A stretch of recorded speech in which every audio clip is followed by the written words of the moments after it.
Assalamualaikum warahmatullahi wabarakatuh. Adik-adik semuanya, selamat pagi. Mudah-mudahan semuanya tetap bersemangat untuk belajar ekonomi mikro. Minggu lalu kita sudah belajar mengenai produksi, fungsi biaya produksi. Hari ini kita melanjutkan ke topik penawaran. Oke, seperti yang terlihat pada gambar di sini, ini adalah kurva penawaran, di mana kurva penawaran itu memiliki kemiringan ke atas atau slope-nya positif. Menunjukkan apa di sini? Menunjukkan terdapat hubungan yang linier antara harga dengan jumlah barang yang ditawarkan. Ketika harga barang itu naik, akan diikuti dengan kenaikan barang yang ditawarkan. Nah, ini disebut dengan hukum penawaran. Ya. Misalnya harganya naik dari P1 menjadi P2. Kalau semula di P1 barang yang ditawarkan itu ada di H1, ketika terjadi kenaikan harga menjadi P2, tentu saja akan terjadi kenaikan kuantitas barang yang ditawarkan. Jadi naik dari H1 ke H2. Dan sebaliknya, ketika terjadi penurunan harga dari P2 menjadi P1 akan mengakibatkan terjadinya penurunan jumlah barang yang ditawarkan dari H2 menjadi H1. Kenapa kalau terjadi kenaikan harga supplier itu meningkatkan jumlah barang yang ditawarkan? Karena akan menerima keuntungan yang lebih tinggi. Ingat ya, penerimaan itu kan sama dengan P dikalikan dengan Q. Kalau P-nya tinggi, tentu saja nanti penerimaannya juga akan semakin besar. Sementara keuntungan itu sama dengan penerimaan dikurangi dengan total biaya. Jadi kenaikan harga itu akan mendorong produsen untuk meningkatkan jumlah barang yang ditawarkan.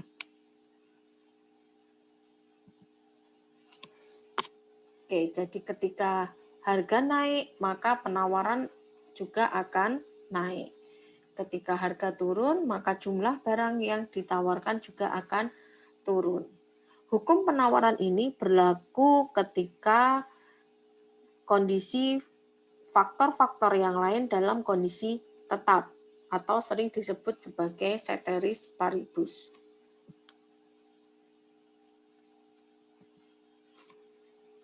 Oke, lalu bagaimana pergerakan dalam kurva penawaran? Ya, pergerakan dalam kurva penawaran tadi terjadi naik turunnya jumlah barang yang ditawarkan itu karena ada perubahan harga. Ya, jadi naik turunnya itu masih di sepanjang kurva penawaran ini. Akibat adanya harga yang berubah. Bisa naik atau bisa turun. Nah, bagaimana kalau yang berubah itu adalah jumlah barang yang ditawarkan? Jadi, misalnya jumlah barang yang ditawarkan itu menjadi bertambah dengan harga yang tetap. Berarti di sini terjadi pergeseran kurva penawaran. Jadi tidak bergerak atau berpindah dalam titik yang sama di satu kurva, tetapi terjadi pergeseran kurva penawaran. Bisa bergeser ke sebelah kiri atau ke atas, atau bisa juga bergeser ke sebelah kanan atau ke bawah. Menunjukkan apa kalau kurva S1 bergeser menjadi S3 di sini?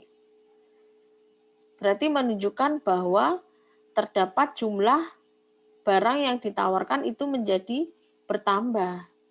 Ada peningkatan jumlah barang yang ditawarkan pada harga yang sama. Sering kan ya kita kalau belanja ke supermarket gitu atau ke minimarket, beli satu nanti dapat dua barang gitu.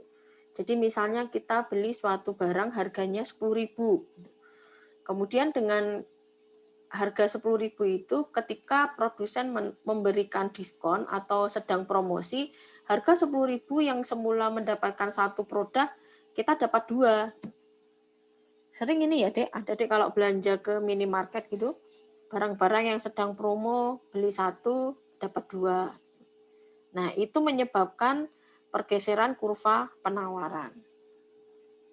Tapi kalau jumlahnya berkurang, jumlah yang ditawarkan itu berkurang pada harga yang sama, berarti kurva penawaran bergeser ke sebelah kiri atau menjadi S2.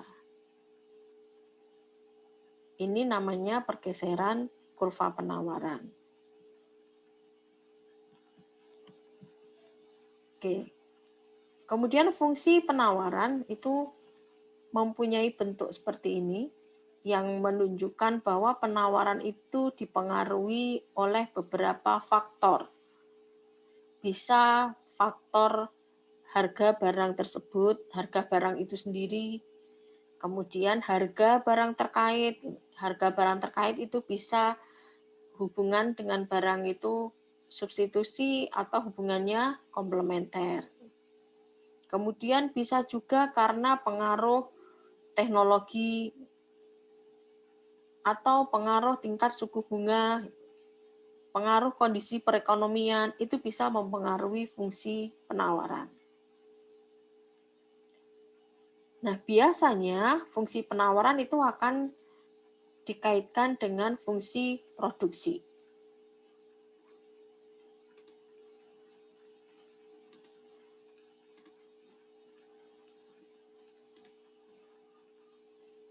Ya, di mana secara deskripsi matematis atau kuantitatif dari berbagai macam kemungkinan produksi teknis yang dihadapi oleh perusahaan itu disebut sebagai fungsi produksi. Nanti adik-adik kalau membaca skripsi yang sudah ada, misalnya analisis penawaran, itu biasanya menggunakan pendekatan produksi. Jadi sebagai variabel terikatnya, meskipun judulnya penawaran, tapi variabel terikatnya itu bisa menggunakan data produksi. Karena saling berkaitan antara penawaran dan produksi. Lalu bagaimana dengan penawaran pasar atau market supply-nya? Ini sama seperti market demand. Jadi penawaran yang ada di pasar itu merupakan penjumlahan dari penawaran-penawaran individu yang ada di pasar. Misalnya ini penawaran individunya, kemudian nanti penawaran market supply itu merupakan penjumlahan dari penawaran-penawaran individu yang ada di pasar.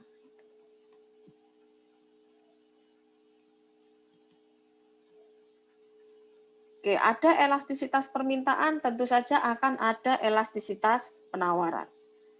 Jadi kalau elastisitasnya lebih dari 1, nanti disebut penawarannya elastis, sama persis ya seperti permintaan. Kalau kurang dari 1 berarti inelastis, kalau sama dengan 0 berarti bersifat unitary. Jadi kenaikan harga 1%, nanti jumlah yang ditawarkan juga akan naik sebesar 1%. Sama persis, berarti unitary.